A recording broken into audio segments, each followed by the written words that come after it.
So on, all right.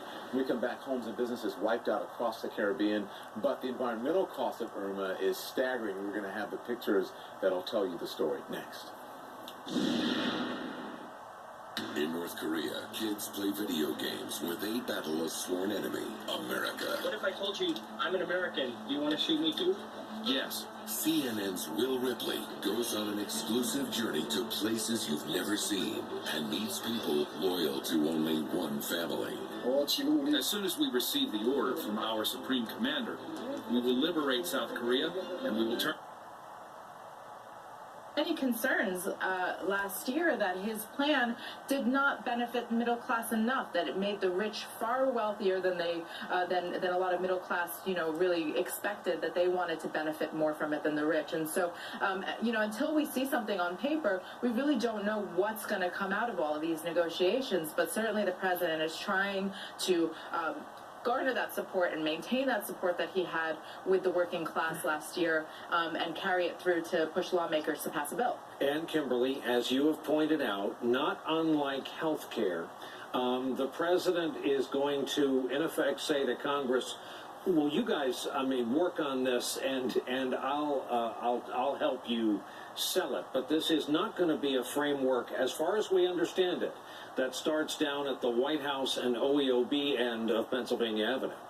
Right. This is the president is not a details-oriented guy, it seems. He likes to say, Congress, get it done, send it to me, and I'll sign it. And we've seen, the only things that we've seen, as we said, is what was said on the campaign trail, this 15% corporate tax rate, which was never going to happen from the beginning. We're seeing that that might be something more like 20, 25.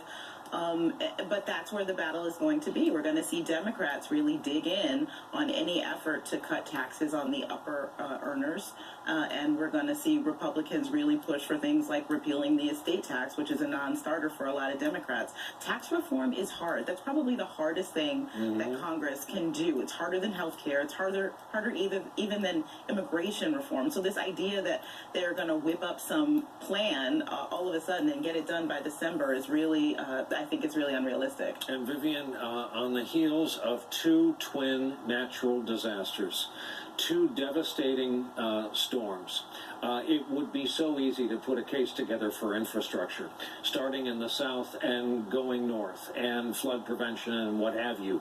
But it's your view that they're going to go for taxes as their next big thing? So far, that's every indication that we're getting. The president all along has really stressed his desire to tackle taxes full on.